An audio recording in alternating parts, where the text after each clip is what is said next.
The massive bronze statue stands silent in the Spanish village square, its surface gleaming under the Mediterranean sun. Two magnificent dogs carved in eternal vigilance, their eyes fixed on an invisible threat. But this isn't just art. This is a monument to the most incredible act of courage ever witnessed in this small corner of the world.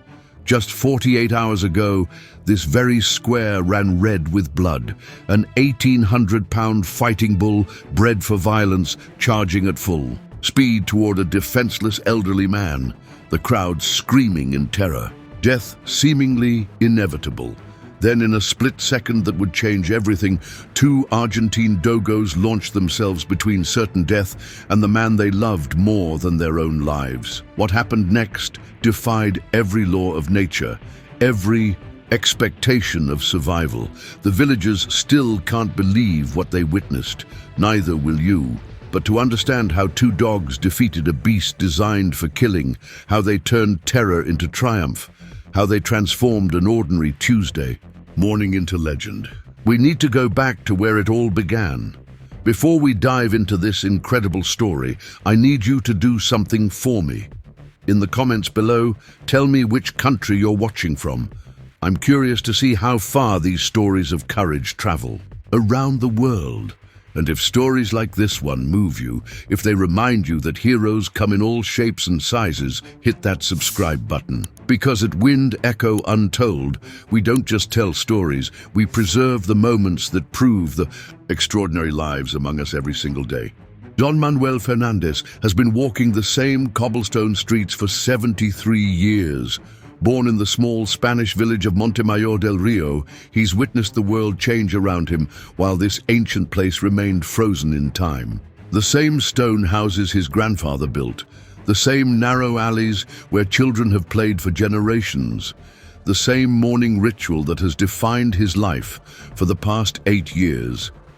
Every day, at precisely 7:30 in the morning, Don Manuel steps out of his modest home on Calle de la Iglesia.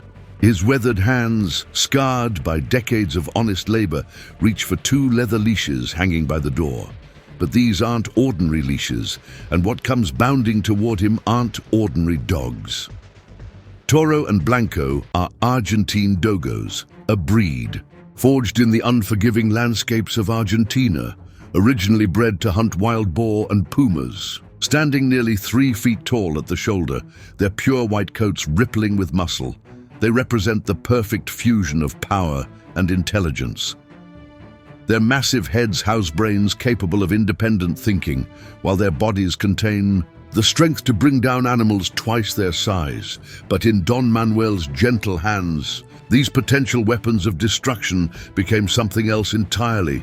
Guardians of love, protectors of peace, companions of the soul. The bond between them transcends the typical pet-owner relationship.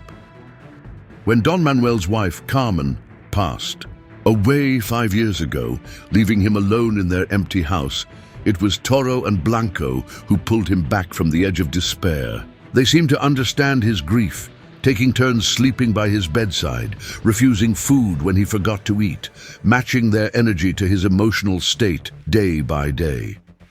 Don Manuel trained them not through force, but through respect. Every morning, walk became a lesson in trust. Every evening meal became a moment of gratitude. These dogs didn't just obey him, they loved him with the fierce, unconditional devotion that only animals can provide. The villagers knew them well. Children would run to the windows when they heard the distinctive sound of Don Manuel's walking, stick tapping against the stones, eager to catch a glimpse of the magnificent white giants who followed him like shadows. The local shopkeepers always had treats ready. The elderly women would cross themselves and whisper prayers of protection for the trio that brought such joy to their quiet streets. But none of them, not Don Manuel, not the dogs, not the entire village, could have predicted that this unbreakable bond would soon be tested by something far more dangerous than grief. The 3rd week of September in Montemayor del Rio means only one thing: the annual Anciero. For over 4 centuries, this tradition has defined the village's identity, drawing visitors from across Spain to witness something both beautiful and terrifying. The Encierro isn't just entertainment. It's a ritual passed down through generations, a test of courage that separates boys from men, a dance with death that validates life itself. 6 magnificent fighting bulls, each weighing over 1,800 pounds, are released from specially constructed pens at the village outskirts. Their destination, the ancient plaza where matadors await to demonstrate their skill. But these aren't ordinary bulls. Bred specifically for aggression, selected for their ability to inspire fear, they represent centuries of genetic perfection in the art of violence. Their horns, sharpened to deadly points, can penetrate steel.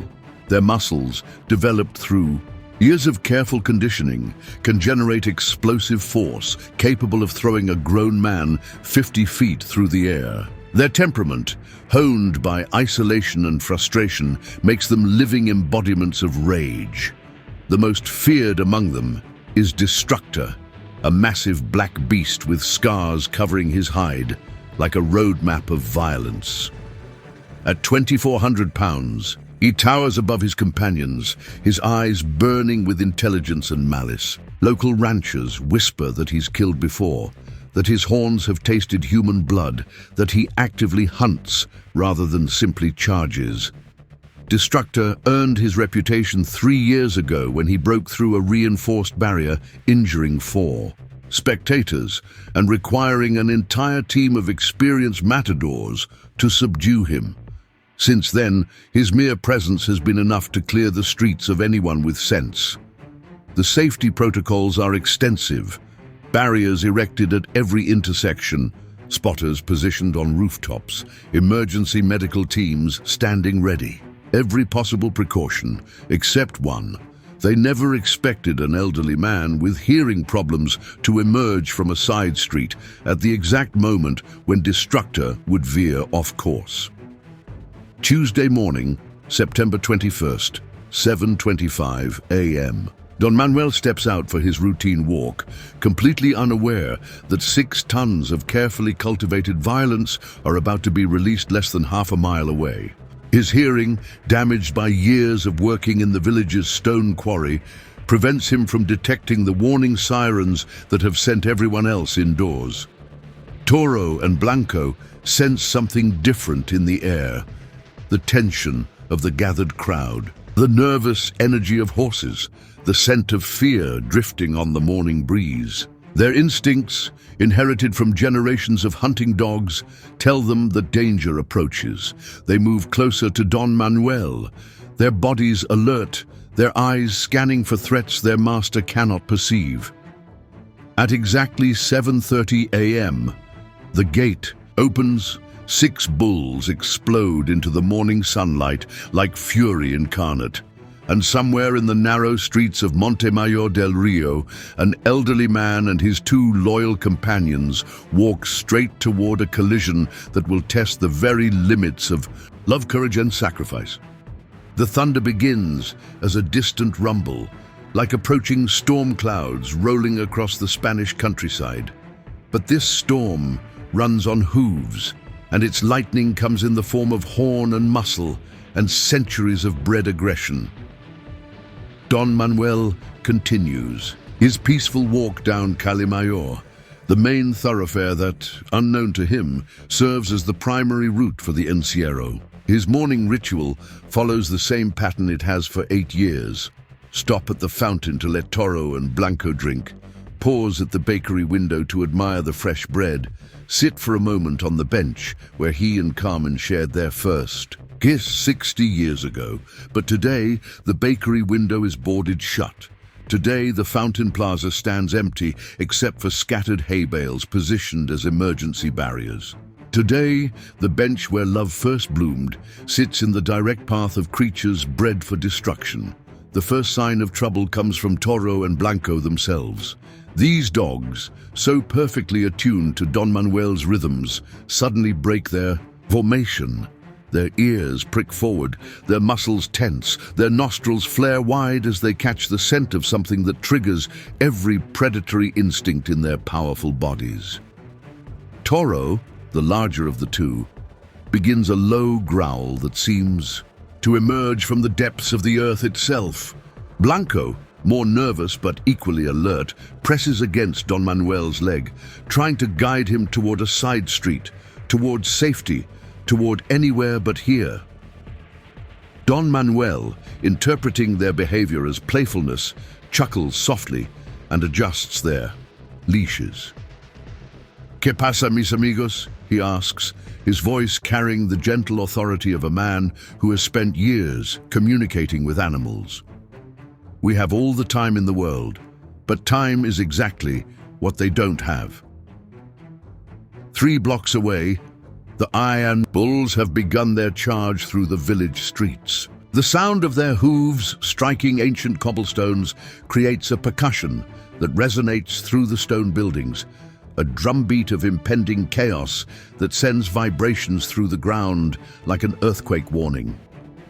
The crowd of spectators, safely positioned behind barriers on rooftops and second-story balconies, follows the bulls' progress with a mixture of excitement and terror. They know the route by heart, down the main street, around the fountain, through the narrow passage by the church, into the plaza where matadors wait with their capes and swords. What they don't know is that Destructor, the most dangerous of the 6 bulls, has already deviated from the planned path. While his companions thunder straight down the main thoroughfare, Destructor has caught a scent that overrides his herd instincts. Perhaps it's the familiar smell of the dogs, natural enemies to his kind. Perhaps it's the unique scent signature of an elderly human, triggering some deep genetic memory of vulnerability and opportunity. Or perhaps it's simply the malicious intelligence that has made him legendary among the bull breeders of Andalusia. Whatever the reason, Destructor turns down a side alley that will intersect with Don Manuel's path in less than 90 seconds.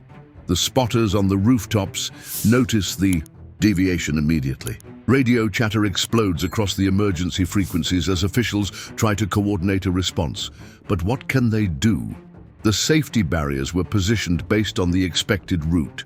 The emergency teams are stationed near the plaza, and Don Manuel, still moving at the measured pace of an elderly man enjoying his morning constitutional, remains completely unaware of the 2,400 pounds of fury bearing down on him. The first attempt to warn him comes from Miguel Santos, a local shopkeeper who spots Don Manuel from his second-floor window. Miguel screams at the top of his lungs, waving frantically, but the old man's damaged hearing can't distinguish the warning from the general chaos echoing through the village.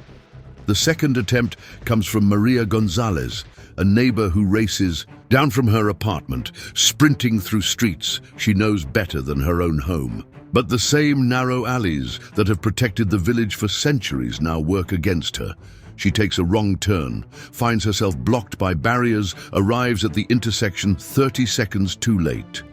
Toro and Blanco need no warnings. Their senses, infinitely more acute than any humans, track Destructor's approach with the precision of radar. They know exactly where he is, exactly how fast he's moving, exactly when he will burst into view.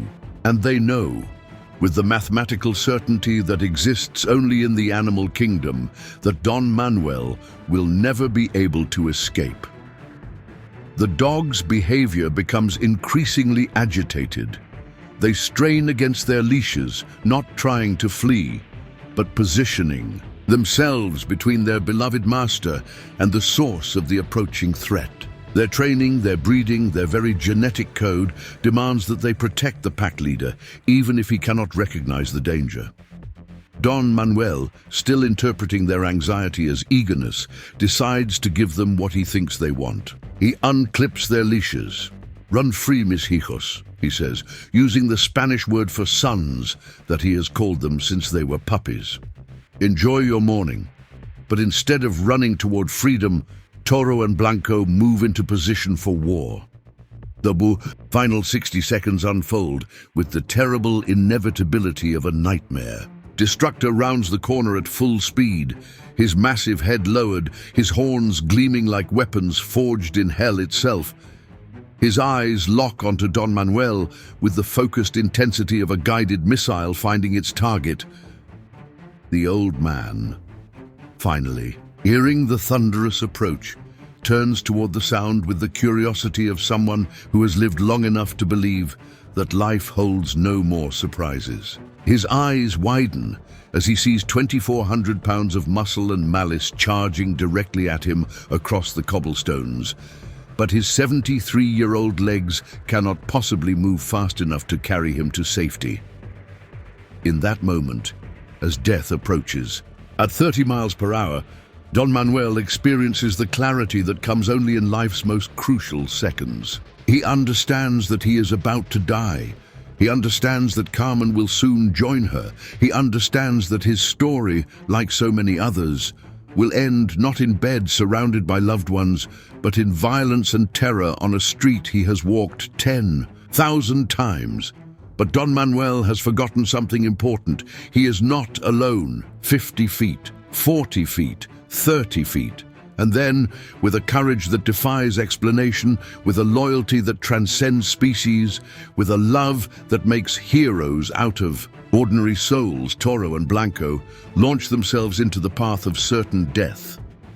What happens next occurs in a span of 13 seconds that will be replayed in the minds of witnesses for the rest of their lives.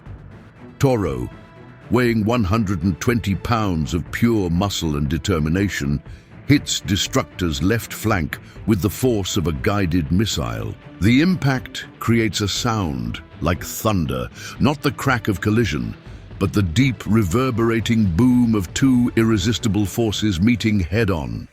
The massive bull stumbles, his perfect charge disrupted by something he never expected to face. An opponent willing to die rather than yield ground. But Destructor is not just any bull. Bred for combat, trained by generations of violence, he recovers from the initial assault in less than a heartbeat. His massive head swings toward Toro with deadly precision, those razor-sharp horns seeking the soft flesh of the dog's throat. In any normal circumstance, this counterattack would end the fight before it truly began. But this is not a normal circumstance, and Toro is not fighting alone.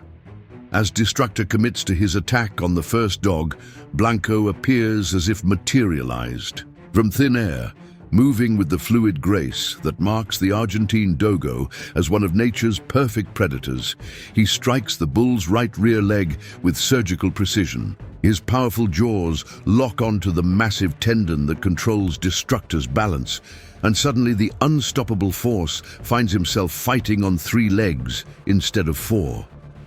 The bull's roar of pain and fury echoes off the stone buildings like the cry of some prehistoric monster. This is no longer a simple charge toward an easy target. This has become a 3-way battle for survival with stakes that transcend the physical world. Don Manuel, forgotten in the chaos, presses himself against the nearest wall and watches in horrified fascination as his beloved companions transform into creatures he barely recognizes. Gone are the gentle pets who sleep on his bed and beg for table scraps. In their place stand primal forces of protection, every fiber of their being focused on a single, unwavering objective: keep the old man alive. Destructor, now fully engaged, in combat mode, begins to demonstrate why he has earned his fearsome reputation. Despite fighting with an injured leg, despite facing 2 opponents simultaneously, he remains a force of terrifying power. His horns slice through the air with lethal accuracy, missing Toro's spine by inches, carving a shallow groove along Blanco's shoulder that immediately begins to seep blood. But the dogs fight with something Destructor has never encountered before. Perfect coordination born of absolute love. They don't attack randomly or desperately. Every move is calculated. every assault precisely timed to complement their partner's actions. When Toro engages the bull's attention from the front, Blanco strikes from behind. When Blanco draws the deadly horns toward himself, Toro appears, a Destructor's blind spot, like a white ghost seeking vengeance.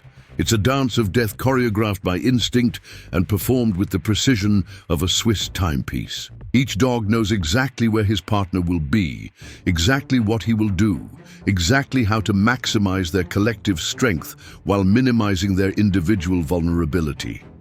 The cobblestones become slick with blood, some from the dog's minor wounds, most from the increasingly serious injuries they inflict on their massive opponent. Destructor's hide, once pristine black, now bears dozens of tears where powerful jaws have found their mark. His movements, initially explosive and precise, begin to show signs of fatigue and confusion. But the bull is far from defeated. In a surge of desperate fury, he manages to catch Blanco with a glancing blow from his massive head, sending the dog tumbling across the stones like a white comet trailing blood. For a moment, it appears that the even odds have shifted decisively in Destructor's favor. Toro's response is immediate and devastating. Seeing his partner injured, the larger dog abandons all pretense of strategy and launches himself directly at Destructor's throat. It's a move of pure desperation, one that leaves him completely vulnerable to the bull's horns. But Toro no longer cares about his own survival. The collision is spectacular. 120 pounds of Argentine Dogo meets 2,400 pounds of fighting bull in a head-on confrontation that defies every law of physics and common sense. The impact lifts Destructor's front feet completely off the ground, sending him staggering backward as Toro's jaws lock around his windpipe. With the grip of a steel vise, for the first time since the battle began, genuine fear flickers in Destructor's eyes. This isn't the fear of death. Bulls like him are bred to face death with indifference. This is something far more primal, the fear of meeting an opponent whose will to fight exceeds even his own. Blanco, bloodied but far from beaten, rejoins the battle with renewed fury. His shoulder wound forgotten, his own safety dismissed as irrelevant, he strikes Destructor's hindquarters with devastating effect. The combined assault from both dogs finally achieves what seemed impossible. They begin to drive the massive bull backward, away from Don Manuel, away from victory, towards something that looks remarkably like defeat. The sound of the battle has attracted attention from throughout the village. Emergency crews race through the narrow streets, their sirens adding to the chaos. Matadors and bull handlers converge on the scene with ropes and nets and tranquilizer guns. The crowd of spectators abandons their safe viewing positions to witness something unprecedented in the 400-year history of the Encierro. But all of this external response becomes irrelevant in the face of what happens next. Destructor, driven by pain and humiliation and the dawning realization that he cannot win this fight, makes one final, desperate attempt to salvage victory from defeat. Summoning reserves of strength that exist only in creatures bred for war, he breaks free from Toro's grip and charges not at the dogs, but directly at Don Manuel. If he cannot defeat his tormentors, he will at least claim the prize they died to protect. The charge covers 15 feet in less than 2 seconds. Don Manuel, weak from shock and pressed against the stone wall, can only close his eyes and prepare for the inevitable. But Toro and Blanco have one last miracle left in them: moving. With synchronization that seems telepathic, both dogs launch themselves simultaneously at Destructor's head. Toro strikes from the left, Blanco from the right, and their combined weight, 240 pounds of pure determination, drives the bull's massive head down and sideways, deflecting his charge by mere inches. Destructor's horns strike the stone wall exactly where Don Manuel's heart had been a split second earlier, penetrating the ancient masonry with enough force to crack the foundation stones. The bull's momentum carries him into the wall with crushing impact, stunning him long enough for the emergency response teams to finally bring their equipment to bear. The battle is over. Destructor, bloodied and defeated, finds himself surrounded by nets and ropes and tranquilizer darts.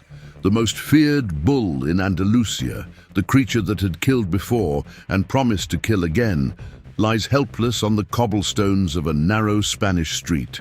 But the real victors of this impossible battle stand guard over an elderly man whose life they have just saved at the cost of their own blood. Toro and Blanco, wounded but triumphant, exhausted but alert, position themselves between Don Manuel and any possible threat as emergency medical teams arrive to assess the casualties. In 13 seconds, 2 dogs had achieved what armies of matadors spend lifetimes attempting. They had faced the perfect killing machine and emerged victorious through sheer force of love. The immediate aftermath of the battle resembles a scene from some epic mythology. Heroes bloodied but victorious, the monster subdued, the innocent saved by forces beyond human understanding. Don Manuel, still pressed against the stone wall, slides slowly to the ground as the reality of what has just occurred penetrates his shocked consciousness. His hands shake uncontrollably as he reaches toward Toro and Blanco, desperate to assess their injuries, to comfort them, to somehow express gratitude for a sacrifice that transcends language itself. Both dogs are wounded but stable. Toro bears deep scratches along his flanks where Destructor's horns found their mark, while Blanco's shoulder continues to seep blood from the bull's glancing blow. But their eyes remain clear, their breathing strong, their protective instincts still fully engaged. Even in victory, they maintain their guard position around the man they nearly died to protect. Dr. Elena Vasquez, the village veterinarian, arrives within minutes of the battle's conclusion. Her hands, trained to remain steady during the most delicate procedures, tremble as she examines the 2 heroes who have just redefined courage in her understanding. The wounds, while serious, are not life-threatening. A miracle considering the forces involved in the confrontation. In 30 years of practice, she whispers to herself while cleaning Toro's injuries, I have never seen anything like this. The precision of their attacks, the way they coordinated their movements, the absolute refusal to retreat. These dogs fought with the tactical intelligence of trained soldiers and the courage of guardian angels. The human response to the morning's events spreads through Montemayor del Rio with the speed of wildfire. Within an hour, the narrow street where the battle occurred becomes a pilgrimage destination for villagers who need to see the scene with their own eyes, to touch the stones where impossible courage manifested itself, to understand how their quiet world produced such an extraordinary moment. Isabella Martinez, an elderly woman who has lived in the village for 84 years, stands at the site with tears streaming down her weathered cheeks. My grandfather told me stories of dogs like these, she says to anyone who will listen. Dogs who would die before they let harm come to their families, but I thought they were just stories, fairy tales to teach children about loyalty. I never believed I would see such courage with my own eyes. The local priest, Father Miguel, arrives to offer prayers of thanksgiving for Don Manuel's survival and blessings for the animals who made it possible. God works through all his creatures, he declares, his voice carrying across the gathered crowd. Today, he worked through 2 dogs who loved an old man enough to face death itself. This is not just a story of animal bravery. This is a testament to the divine spark that lives within all creation. Meanwhile, Destructor's fate becomes a subject of intense debate throughout the region.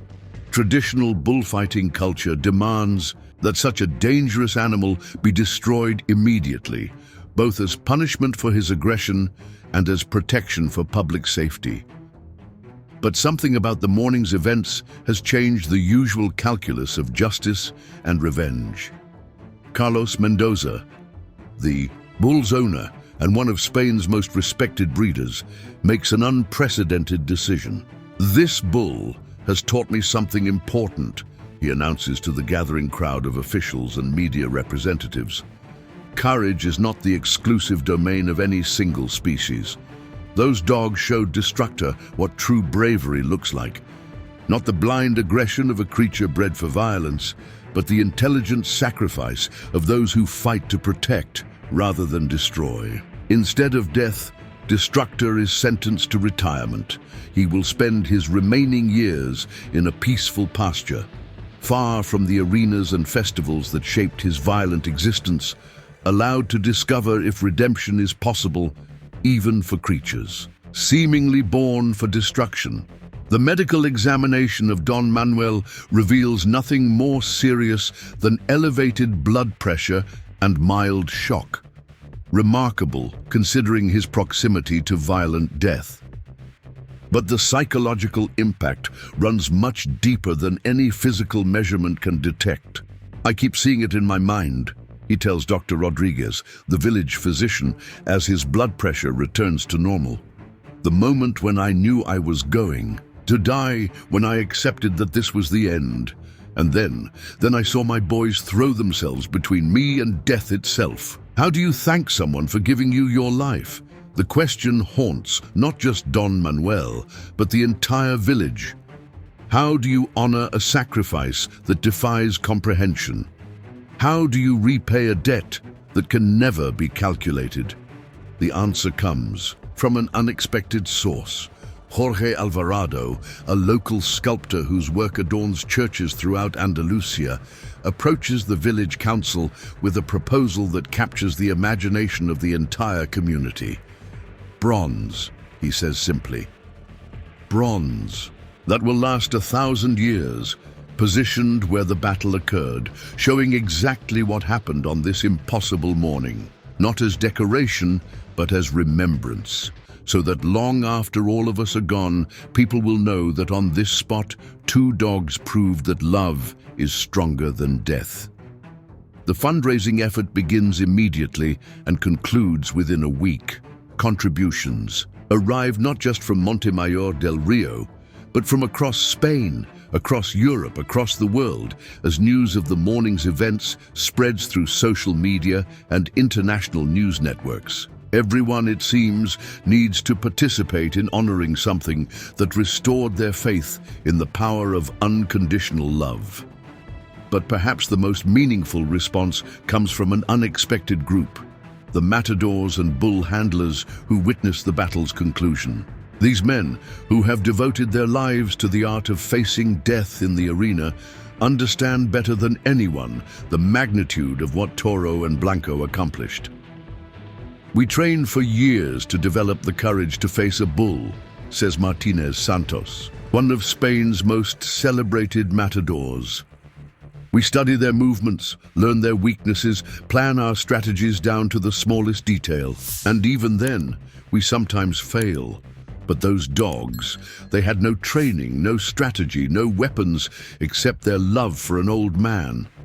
Yet they achieved what we spend lifetimes trying to perfect.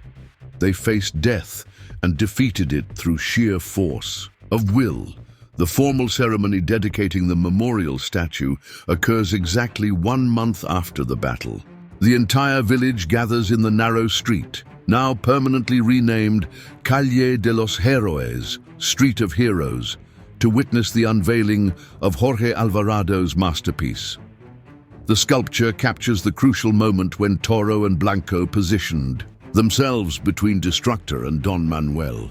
Every detail has been rendered with loving precision, the determination in their eyes, the protective stance of their bodies, the unwavering focus that transformed ordinary pets into legendary guardians. But the most remarkable aspect of the memorial is what Alvarado chose not to include. There is no representation of violence, no depiction of the bull, no suggestion of the terror that defined those 13 seconds. Instead, the sculpture shows only love in its purest form. The moment when 2 creatures chose sacrifice over safety, courage over comfort, devotion over survival. Don Manuel, now fully recovered from his physical injuries, but forever changed by his proximity to miracle, speaks briefly at the dedication ceremony. His words, simple and heartfelt, capture something that resonates far beyond the borders of his small village. Carmen and I, we never had children of our own. But God gave us sons anyway. Sons with 4 legs and hearts bigger than cathedral bells. Today, everyone can see what I have known for 8 years. There is no love more pure than the love of a dog for his family. As he speaks, Toro and Blanco sit beside him, their wounds healed, but their vigilance unchanged. They still accompany him on his daily walks, still position themselves between him and any perceived threat, still demonstrate the unwavering loyalty that transformed them from pets into legends. 6 months have passed since 2 Argentine Dogos redefined courage on a narrow Spanish street. The bronze memorial in Montemayor del Rio has become one of Andalusia's most visited sites, drawing pilgrims from around the world who come seeking something increasingly rare in our modern age, proof that pure love still exists. But the real legacy of Toro and Blanco extends far beyond tourism statistics or media coverage. Their story has fundamentally changed how we understand the bonds between species, the nature of heroism, and the power of unconditional devotion. Dr. Maria Fernandez, an animal behaviorist from the University of Madrid, has spent months studying the footage captured by security cameras during those 13 crucial seconds. Her conclusions challenge everything we thought we knew about animal intelligence and emotional capacity. What these dogs accomplished required not just physical courage, but strategic thinking, perfect communication, and the ability to make split-second tactical decisions under extreme stress, she explains. They demonstrated cognitive abilities that rival the finest military units, combined with a level of selfless devotion that shames most human examples. This wasn't instinct, this was choice. They chose to fight, chose to sacrifice, chose to love more than they loved their own lives. The ripple effects of their choice continue to spread. Across Spain, dog adoption rates have increased by 40% as families seek to bring some of that legendary loyalty into their own homes. Training programs for protective dogs now use video of Toro and Blanco's battle as the gold standard for coordination and courage under fire. But perhaps most importantly, their story has reminded us of something we desperately needed to remember: that heroism doesn't require special powers or perfect circumstances. It only requires the willingness to put someone else's welfare above your own safety. Don Manuel, now 84 and still taking his daily walks with his faithful companions, has become something of a philosopher in his old age. People ask me if I'm proud of my boys, he says, pausing to scratch behind Toro's ears. But pride is the wrong word. You're proud of achievements, of accomplishments, of things that could have gone differently. What Toro and Blanco did, there was never any question. They didn't choose to be heroes. They simply chose to be themselves. Creatures whose love is stronger than fear, whose loyalty is deeper than death. The story of their 13 seconds of immortality continues to inspire acts of courage around the world. Teachers use their example to discuss character and sacrifice. Therapists reference their bond when working with families struggling to understand unconditional love. Military trainers study their tactics when teaching soldiers about battlefield coordination and split-second decision-making. But for Don Manuel, they remain what they have always been.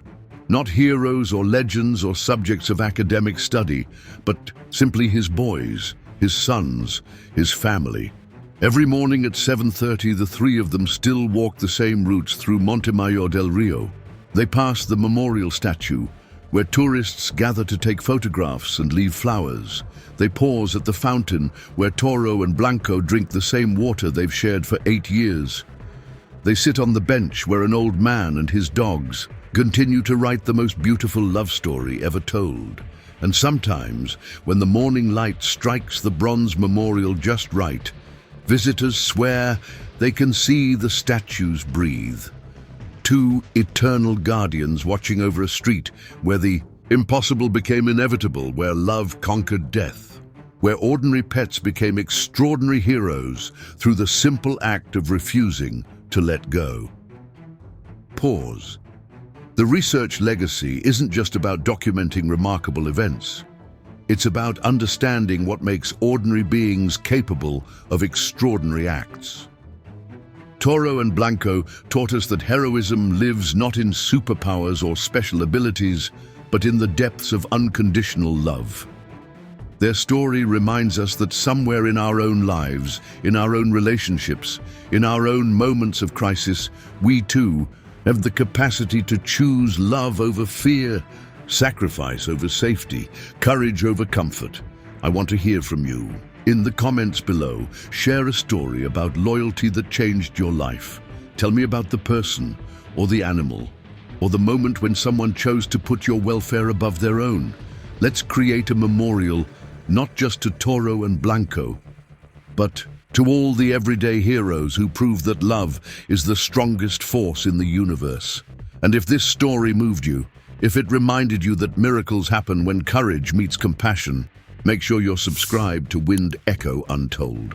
Because these stories of extraordinary ordinary people and extraordinary ordinary animals surround us every single day. We just need to know where to look for them. Hit that notification, a bell. Share this story with someone who needs to remember that heroes come in all shapes and sizes.